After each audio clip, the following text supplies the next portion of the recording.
नमस्कार,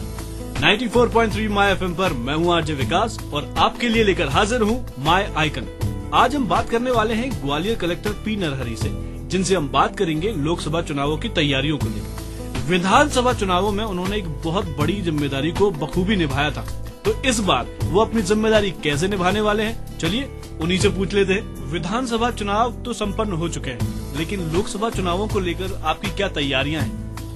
मैं आपको बता दूं कि पिछले लोकसभा चुनाव 2009 में जो संपन्न हुए थे, उस दौरान केवल 41% मतदाताओं ने अपना मताधिकार का उपयोग किया था। तो ये बहुत ही कम है और इस ग्वालियर चंबल अंचल में यद्यपि मुरैना और भिंड संसदीय क्षेत्र का भी ऐसे ही कम मतदान प्रतिशत का रहा है और भारत निर्वाचन आयोग बहुत इस पे जोर दे रहा है कि हमें एक आदर्श डेमोक्रेसी, प्रजातांत्रिक व्यवस्था को निर्मित करना है जिसमें 100% लोग अपना मताधिकार का उपयोग करें और वही आदर्श प्रजातांत्रिक व्यवस्था है। तो जब हर व्यक्ति अपना संवैधानिक अधिकार का उपयोग करते हुए वोट डालता है, मताधिकार का उपयोग करता है, तो वो सही डेमोक्रेसी कहा जाएगा। तो मैं सभी लोगों से अनुरोध करूंगा कि ये जो 41% पर हम जो पिछले बार अटके हुए हैं, इसको हमें 100% की ओर ले जाना है और हमारा 100% तो करना ही है। परंतु आप सभी जानते हैं, आपके सहयोग से और पूरे हमारे इस जिले के 6 विधानसभाओं में अभी नवंबर में जो चुनाव हुए थे, उस दौरान 63.5% लगभग 63.5% हम लोगों ने स्वीप प्लान जो इम्प्लीमेंट किया था, उसके अंतर्गत अपना मताधिकार का लोगों ने उपयोग किया था। कम से कम 41 से 63% की ओर तो बढ़ना ही है और फिर 100% आइडियल अचीव करना है। ये तो बात हुई कि कितना परसेंटेज होना चाहिए, लेकिन मैं ये जानना चाहूंगा कि इस बार भी विधानसभा चुनावों की तरह क्या आपने महिलाओं और युवाओं को वोटिंग के लिए मोटिवेट करने के लिए कुछ किया है? स्वीप प्लान जो हम कर रहे हैं उसके अंतर्गत बहुत ही व्यापक रूप से घर घर, मोहल्ले, कस्बों में, गांवों में हम लोग प्रयास कर रहे हैं कि इस 17 अप्रैल के संदर्भ में और मताधिकार का उपयोग के महत्व के संबंध में ये प्रचार प्रसार चल रहा है। हमारा once again main target group 2 तरह के लोग हैं, एक युवा वर्ग है और दूसरा महिला है। जैसे कि मैंने 41% का आंकड़ा मैंने जो पिछला लोकसभा के संबंध में बताया था, आप और भी चौंकेंगे जब महिलाओं का प्रतिशत जो है मात्र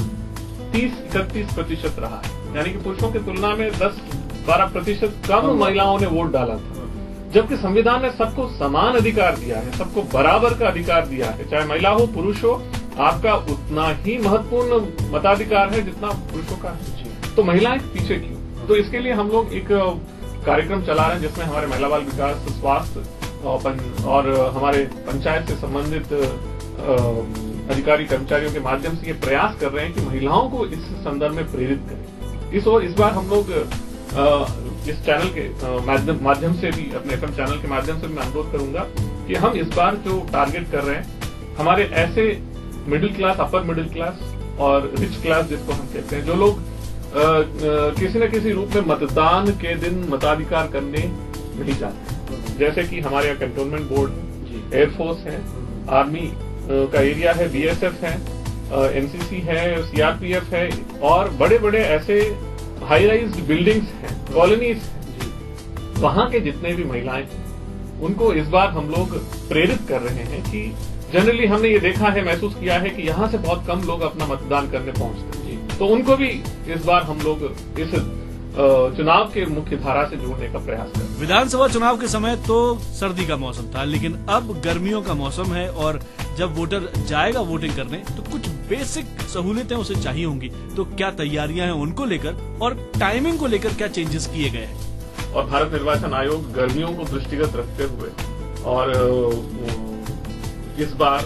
जो मतदान का समय है वो सुबह 7 बजे से ही प्रारंभ कर दिया है और शाम को 6 बजे, यानी कि विधानसभा चुनाव में हमारा सुबह 8 बजे से प्रारंभ हुआ था, इस बार 1 घंटा पहले, जो धूप चढ़ने से पहले ही आप लोग अपना वोट कर सकते हैं। वैसे ही शाम को 5 बजे समाप्त होता था, अब 6 बजे समाप्त हो जाएगा, शाम को 1 घंटा एक्स्ट्रा उसमें समय मिल रहा है। तो एक ये जो भारत निर्वाचन आयोग ने बहुत ही अच्छा इसमें समय में परिवर्तन किया है इसके साथ ही चूंकि गर्मी का समय है और ग्रामीण क्षेत्रों में हम लोग जो है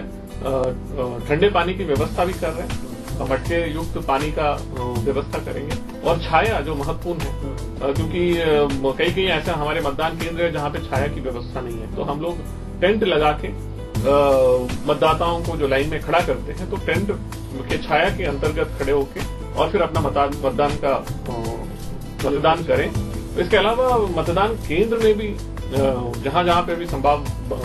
बन रहा है वहां पे पंखे की व्यवस्था भी कर रहे हैं, ताकि मतदान कर्मचारियों को और साथ ही मतदाताओं को जब मतदान केंद्र प्रवेश करेंगे उनको कोई दिक्कत ना हो। तो इस तरह से कुछ ऐसे चीजें हम लोग कर रहे हैं जिससे कि मतदाताओं को गर्मी का असर नहीं पड़े। जो समस्याएं पिछले बार विधानसभा चुनाव में हम लोगों ने देखा, उसको रेक्टिफाई करते हुए हम लोग इस बार बहुत पहले से ही मतदाता पर्ची